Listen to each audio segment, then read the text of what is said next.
going to talk to you about a book that I edited several years ago called My Work Among the Freedmen. And this book consists of the letters of a Civil War woman from Massachusetts named Harriet M. Now, prior to the Civil War, it was illegal for enslaved men and women to learn how to read and write. But things changed dramatically during the war itself. Thousands of women traveled from the North and the Midwest down into the states of the Confederacy to teach the former slaves how to read and write. One of those women was a young woman named Harriet M. from Sterling, Massachusetts. And this is Sterling here in the mid-19th century, and then some other images of Sterling itself. We don't actually know what Harriet Buss looked like.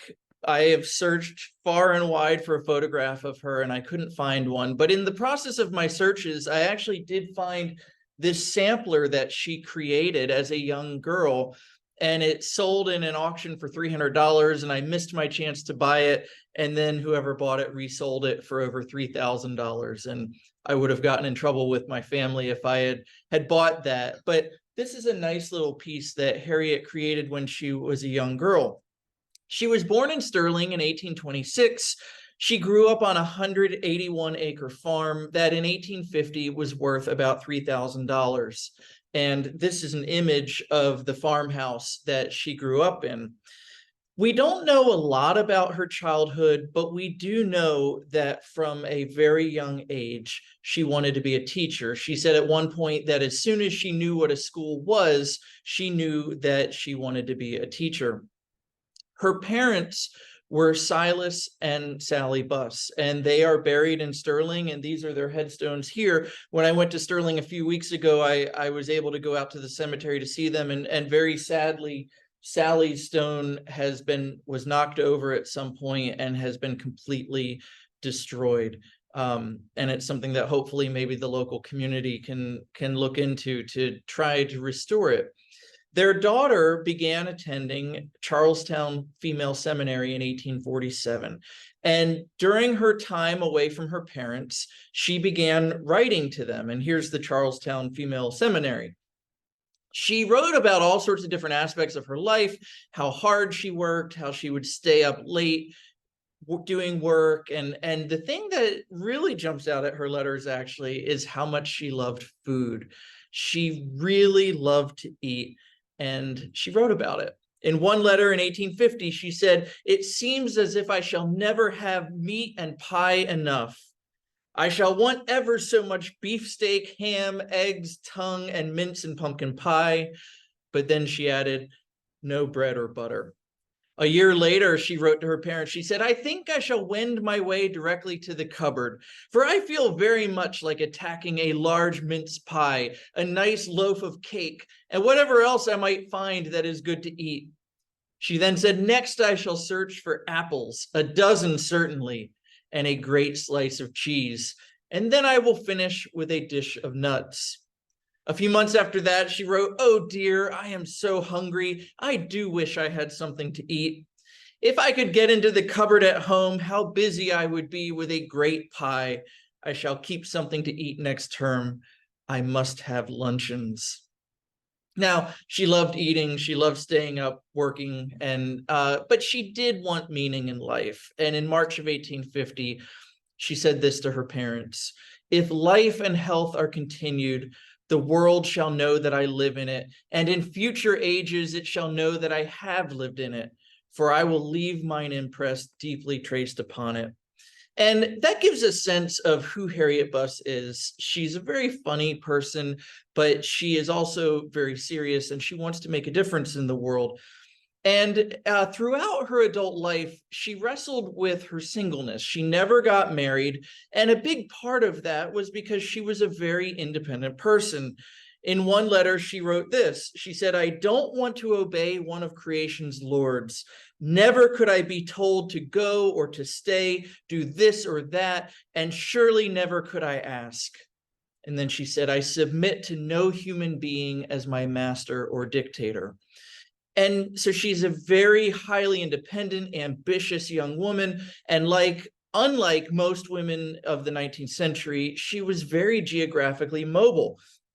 She would travel not only throughout New England, Massachusetts, and other states nearby, but she would move out to Illinois to be a teacher, to Ohio in the years before the war, and then during the Civil War into several different places in the South.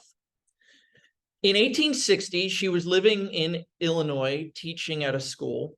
And as the war approached, she became much more vocal about politics in her letters.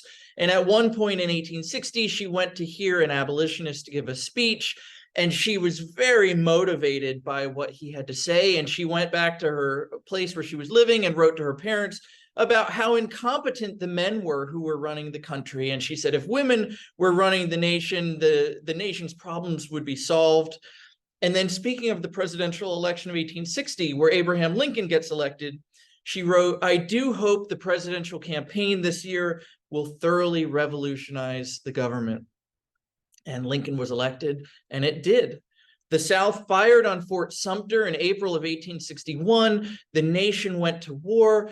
And as soon as that happened, missionary organizations and churches and social organizations in the North began to organize to send teachers into the South. And as the Union Army gained ground, these teachers would then engage with former slaves and teach them how to read. And in March of 1863, Harriet Buss made the very consequential, life-changing decision to get on this boat here, the Arago, and travel to Beaufort, South Carolina, where she would become a teacher for freed people. And she actually had a very rough ride on this boat. She wrote to her parents, she said, I began to be seasick less than 3 hours after we left New York Harbor. Several were sick sooner than I was. And she wrote, I clambered into my berth about 4 p.m. and was not out of it more than 2 hours till yesterday morning. And then very euphemistically, she said, I did not mean to give it up, but I had to submit. And then she went on to explain what she meant. She said, every berth is furnished with a covered quart tin vomiting cup, and you can hang it right there on the side of the berth, close at hand. And you have to imagine that maybe her parents are getting this letter and starting to feel a little concerned about their daughter's well-being as she's traveling into the Confederacy. This is the first letter that she wrote where she describes getting sick on the Arago. When she got to Beaufort, South Carolina, she moved into this house here. It was known as the Mission House in the Civil War era. And today it's actually a bed and breakfast that's known as Anchorage 1770. And a couple of summers ago, I had the opportunity to take a group of students from Christopher Newport University down to South Carolina for a Civil War tour. And we got to go outside of this house, this B&B, and that's me with my co-editor of this book, my Work Among the Freedmen, Lydia Davis. And while Harriet was living in this house, she met a number of very prominent people. She met Rufus Saxton, who was a Union commander in the area. She met James Montgomery. He had been involved in Bleeding Kansas in the 1850s, which was this very bloody struggle over whether or not Kansas would be a free state or a slave state. She described how when she met James Montgomery, she thought he would be really rough and wicked looking and fierce and terrifying. And instead, she said he was mild, gentlemanly, and agreeable. She met David Hunter, a general who had been a friend of Lincoln's before the war and who had tried to emancipate the slaves in South Carolina in May of 1862. And she also saw the very famous Black abolitionist and Underground Railroad conductor, Harriet Tubman. And in June of 1863, she described the activities that Tubman was doing in South Carolina and as she would lead soldiers, Black soldiers, on raids and expeditions throughout the area. She wrote a great deal about her work as a teacher and engaging with the students in South Carolina. These are students who had never been in a school before. Again, they had been denied the right to an education. And she found that she had disciplinary problems with some of them, as is natural with teachers and students of young children. But when you read her initial letters in 1863, you do get a sense of the distance that Harriet Buss felt from her students. So in one letter to her parents, she wrote, "I wish you could look into my schoolroom someday. You would be amused to watch the mischievous darky children." She said, "I must be very stern with them to keep them in tune. They cannot be managed as we manage our white children up north. I must wear my dignity constantly and be decided every moment." So you get the sense of the difference that she feels from these students, but she loved listening to them sing, and she wrote to her parents about how they would be amused to see the children learning. And this is a group of teachers and some children in the Beaufort area. Harriet may be in this photograph, but we'll never know for sure. Here's a little zoom up of the people in this image, and then a few other images of teachers here. She never really felt in danger while she was in Beaufort because Beaufort was an area under Union control. The Union military presence was very strong. As she's there, she has soldiers and officers coming to join her for dinner, often at the mission house. And so she never felt unsafe. Again, here are some other women who were teachers. She very well might be one of these. We'll never know. Her most famous student in Beaufort was this man here, a man named Robert Smalls. Robert Smalls had been born into slavery in South Carolina during the Civil War. He was working on a Confederate ship called the Planter, and that's the Planter over there on the side. And one night in May of 1862, Robert Smalls very bravely stole the Planter, took her out of Charleston Harbor, and turned her over to Union blockading vessels.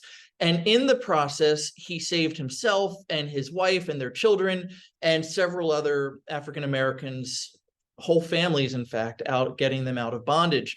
And Robert Smalls became a hero for this. His story was told throughout Northern newspapers. In August of 1862, Robert Smalls went to Washington, D.C., where he told his story before an audience of 1,200 people. And Smalls actually met with Abraham Lincoln. And then Smalls came back to South Carolina. Smalls wanted to learn how to read and write, and he wanted his children to learn how to read. And so who was his teacher? It was Harriet Buss. And what's incredible is that Smalls has had several biographers over the years, and none of them have known about Harriet's letters. But Harriet recorded several conversations that she had with Robert Smalls. And so her letters give really wonderful insight into this very important Black man of the mid-19th century. In one of her letters in June of 1863, she wrote, "Robert thinks the Southern women are worse than the men. He says that if he had his way, he wouldn't leave any one of them to be alive to tell the tale." And Robert Smalls told Harriet that the reason that the slave masters claimed they didn't want to set the slaves free was because if you did that, then the white women would want to marry the Black men. And Smalls told Harriet, he said, essentially, he said, he thinks if the colored men were all like him, there wouldn't be much danger of this happening, and that the Southern women would never get married if they had to wait for such as he. Now, Harriet took a brief respite. She went back to the North for a period of time in the fall of 1863, and then she returned to South Carolina, and this time she moved to Hilton Head, and she lived at this home at Coggins Point Plantation. This was a much more rural area, and she actually referred to herself as a pioneer going out into this area and teaching the former slaves there.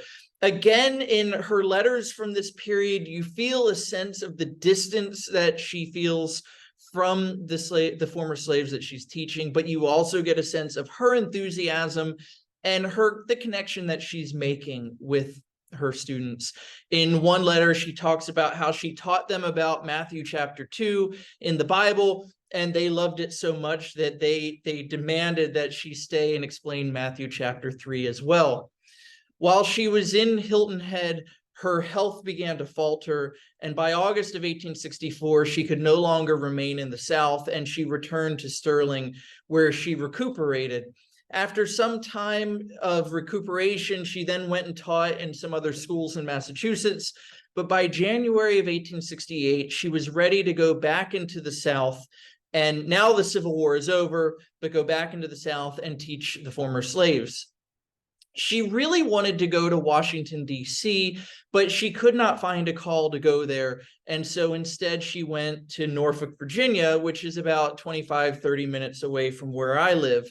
And in Norfolk, she taught at the Cone School, which was a school that had been set up in 1863 or 64 in Norfolk. And this image here is from October of 1868. And she got there, I think, the following month. So we know for sure that she is not in this image, but this is the school where she taught. And she taught in the U.S. Dispensary building, which was essentially a federal building in the area. And her class size tended to be about 40 to 50 students, all of whom had been enslaved before the war. Now, unlike South Carolina, where she was dealing with slaves who were much more from a rural area, especially when she was on the Sea Islands and Hilton Head and so forth, here she's in an urban environment. And not only was she teaching in the Cone School during the day, but then on Sundays, she would teach upwards of another 150 students at the First Baptist Church on Catherine Street in Norfolk. And she is working in this urban community where the former slaves have very high rents and very low pay. And so her letters give this incredible portrait of urban Southern life after the Civil War, where she is helping these freed people deal with the high rents and the low pay and the struggling and the suffering that they have. And she would help them get the supplies and the need to supply their wants and their needs. She would often write home to her parents in Sterling, asking them, "Can you please send supplies for me to distribute to those who are in need?" And then she also would write about the white Southerners that she encountered. She talked about how bloated and contemptible looking they were, how much they drank alcohol, and how she despised seeing the drunkenness. Harriet Buss was a Baptist, and for her, drinking alcohol was something she would not do. In one letter, she described how if she was sick and the only way she could survive was if the doctor prescribed alcohol, she said she would not do it. But she saw it being drunken freely throughout the streets of Norfolk. And she thought that that was the reason. She said, for 99/100ths of the misery, poverty, suffering, and crime in the civilized world. And so she tried to help her students also avoid that sort of iniquity. In Christmas of 1868, she loved writing about holidays. And she wrote a lot about Thanksgiving and the meals that they would eat, and then Christmas and New Year's. Christmas of 1868, she said, was like the 4th of July with fireworks and combustibles in the air. She said she was up all night hearing these sort of celebrations. On New Year's Eve and then into New Year's Day, which of course was the anniversary of the Emancipation Proclamation, she described the great celebrations of the Black community. And she went to a church where she saw a foot washing ceremony and then also would watch the parades in the streets.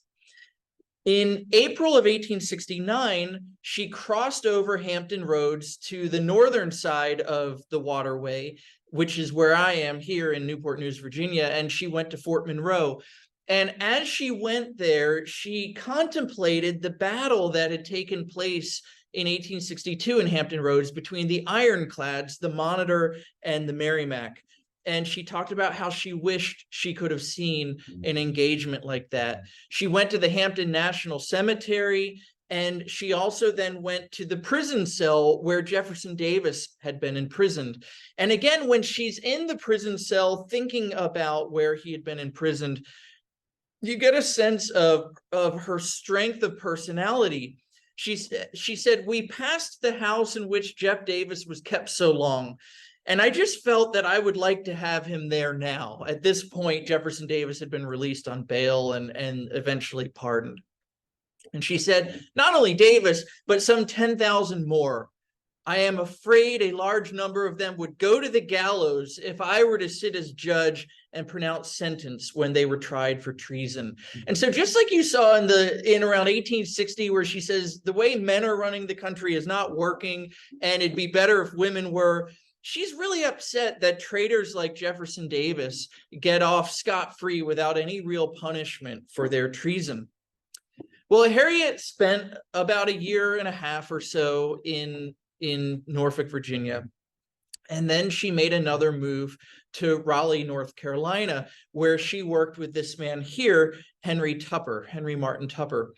Henry Tupper is the only man in Harriet Buss's life who she feels a willingness to serve under. And she grows to have a great affection for him and for his wife, who you see depicted here. And Henry Tupper had been a soldier during the Civil War. He had grown up in a non-Christian home, but as an 18-year-old student, he converted to Christianity. He then graduated from Amherst in 1859, and then the Newton Theological Institute in 1862. And immediately after graduation, he joins the Union Army as a private, but he essentially works as a chaplain for the 36th Massachusetts Infantry. And at one point, Tupper was almost killed in battle. There was a shell that exploded in front of him, and it killed the guys on both sides of him. But he was providentially saved to do a great life work in Christian ministry. In 1864, Tupper married Sarah Baker Leonard of Connecticut. And after the war, these two people traveled to North Carolina to set up a Baptist school in Raleigh. And they're working there for several years. This was their first residence, and then this was the first schoolhouse where they met. And Harriet Buss somehow learns about the work that the Tuppers are doing in Raleigh. And so in October of 1869, she arrives there and becomes a teacher. Now, the students here at the Raleigh Baptist Institute, which would eventually become Shaw University, which is still around today, the students here were young Black men and eventually young Black women as well, who wanted to become teachers and ministers in the Baptist faith. And these are people who have some education before, and they're very well, they're gaining an education, and they're very well behaved compared to some of the students she's encountered before. And for the first time, you really begin to see Harriet having a partnership with her students. So I mentioned before that in South Carolina, she feels a distance from her students, but here she feels in partnership with her students. And I think it shows sort of a growth in her approach as a teacher and in how she's connecting with people who have come from a very different background from her own.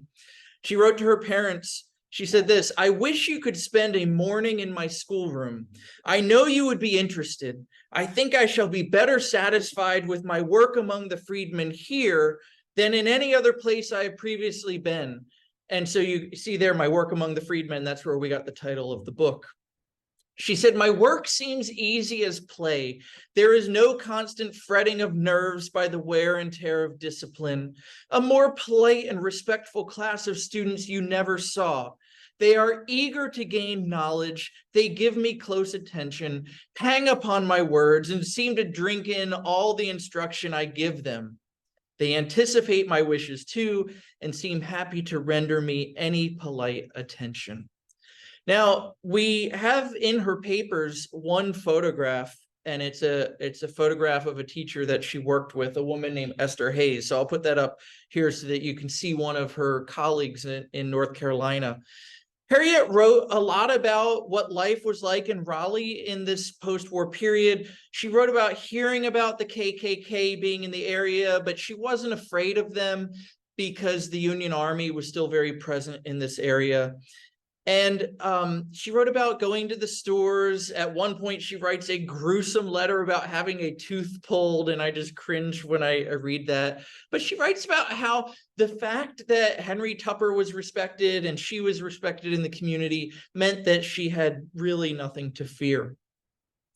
Some of the most touching letters involve a Black soldier named Thomas Noel, who after the war became a student. And we don't have an image of Thomas Noel, so this is an unidentified Black soldier here. But Thomas Noel became Harriet's most favorite student. She grew to have incredible affection for him, I think a deep love for him as a person, and it was reciprocal. Noel had been from Arkansas, and he was an Episcopalian. And the reason that that matters is that because he was he was not a Baptist, he was not eligible for a scholarship. And so Noel had some very difficult financial difficulties. And Harriet would write home and ask for support for Noel that maybe her parents or her fellow church members back in Sterling could send for him. And Harriet would tell the other students at the Raleigh Baptist Institute, don't put pressure on him. If he just reads the Bible, eventually he'll come around to being a Baptist, but don't try to pressure him into giving up his Episcopalian faith. He'll eventually come around. Now, for 10 or 15 minutes every day, Harriet would allow Thomas Noel to drill the men in military drill. Even though he had only been an enlisted man during the Civil War, he learned the drill. He was very proud of his ability to lead the men in drill. And Harriet wrote about it in great deal and how proud she was to watch him leading the men in this way. But things took a turn for the worse for Noel. Not only was he racking up a lot of debt because of the school payments he needed to make, and he couldn't have a scholarship, but he also became very ill. And as he becomes very ill, she writes about how the other students and how she care for him and try to do what they can to bring him back to health. And again, she writes home not only to her mother, but also to her fellow church members in Sterling, asking them to support him. And he at one point amounted debts up to about $17. And that was a lot of money back then for a very poor man. And Harriet wrote, I wish I had $50 for him. I think it would help him gain as much as the medicine. In other words, not only is he struggling because of the physical suffering that he's going through, but also because of the stress of not knowing how he's going to support himself. She would bring him food. She brought him apples and pears and plums. And in one letter to her parents, she wrote, he may live some months, but if he should not live a week, it would not surprise me. I wish he could go home or his mother could come and take care of him. And very sadly, we don't know what ended up happening to him. I looked far and wide to try to figure out what happened to him, searching on places like Ancestry.com and Genealogy Bank, and I was not able to find out what happened to him. Eventually, the school received money from a very wealthy New Englander whose name was Elijah Shaw, and they purchased a new building and they began to expand, and the Raleigh Baptist Institute would become Shaw University. And in the process of the growing of this institution, Harriet would talk a great deal about how much her students appreciated what she and the Tuppers were doing. One day she wrote, one of our students has today handed Mr. Tupper towards our institution a little roll of specie, meaning hard currency, cash, gold, silver, worth $3.90, which he earned and treasured when he was a slave and has kept ever since. There was a gold dollar, 3 silver half dollars, 5 quarters, a 10-cent piece, and a 5-cent piece. Hasn't he shown some interest in our work? And that shows just the investment not only that white Northerners are making in the education of African Americans, but the investment that African Americans are making as well. A lot of what she writes about in her letters from North Carolina are the conversations that she has with her students and the things that they say to her. She wrote, one man told me yesterday he liked to look at me. I asked him why. He said, because I thinks you a good woman. You always follows up our race so close and tries and taught us. In another conversation, someone said to her, if I had been told that any white lady would ever have done for me as you do, I would not have believed it. And I think these letters show a real growth in Harriet's interactions with African Americans during the Civil War era and into Reconstruction, because again, you see just the affection that she has for her students. In June of 1871, Harriet returned to Sterling, and I think the reason is that her father was ill and he would die in October of 1871. She then stayed in New England for the next 2 decades, and it's not until after her mother's death in 1887 that she decides to return to Shaw University. And she gets back down to Shaw. And at this point, the institution has grown dramatically. It's got 300 to 400 students, and they're now not only from the United States, but from South America and Africa as well. And she actually, while she's there, she teaches classes, but she also does fundraising and work with the medical school. And so here are the students from the medical school class of 1889. And she would have worked with these men during her time back down in North Carolina. Harriet died on October 10th, 1895, after a 21-week illness, and her body was returned to Massachusetts for burial. And I showed the photographs of her parents' tombstones in Sterling. I looked around the cemetery for hers. I found other buses in that area. I don't know if her stone has disappeared or if it was an unmarked grave. But she is back in Sterling now. Now, there are some really important aspects to note with her career as a teacher for freed people. Most of the young women and men who left the North to travel into the South during the Civil War did so for a short period of time, usually no more than 2 years. Harriet was different from them. She went down in 1863, stayed well into 1864 until she became sick, went again in 1868 after she'd recovered, and then stayed until 1871. And then at the end of her life, spends the last number of years of her life, 1887 until 1895, working with the freed people and their descendants in the South. And I think this says a lot about her commitment to racial equality through education. For her, she wanted to be a Baptist missionary. She wanted to spread anti-slavery politics and Republican politics, but she also wanted to help African Americans become citizens of the country, especially in the wake of the 14th Amendment. She saw it as her mission to train up the next generation of Black teachers and ministers at Shaw University so that they then could train up the next generations after them. And again, you see this transformation in how she views her teachers, which I think is really, really important. In 1869, she wrote this: "The longer I am engaged in this work, the more do I find to convince me that the great masses of this people are to be reached and elevated by the efforts of well-trained theologians and teachers of their own race." Meaning that African Americans are going to be the leaders. They need to be the leaders of the Black community as education and political life moves forward. And she hoped that the schools that the Northern white teachers set up would become, and these are her words, centers radiating a clear light and exerting a powerful influence over vast areas. And her correspondence tells the beginning of this story. And I'll point out that Shaw University is still an HBCU today. And just to kind of conclude, in reading and editing Harriet Buss's letters, I found her to be such an interesting, fascinating person who left her comfort zone in the North to go into some potentially very dangerous areas in the South during and after the Civil War to be a teacher. And she did this, as we saw in one of her letters from 1850, because she wanted her life to have meaning and consequence, not just for herself, but for other people. And I think that her letters show how she did that.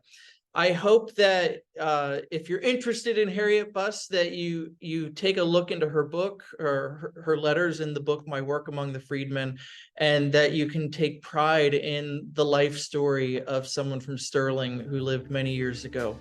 Thank you so much.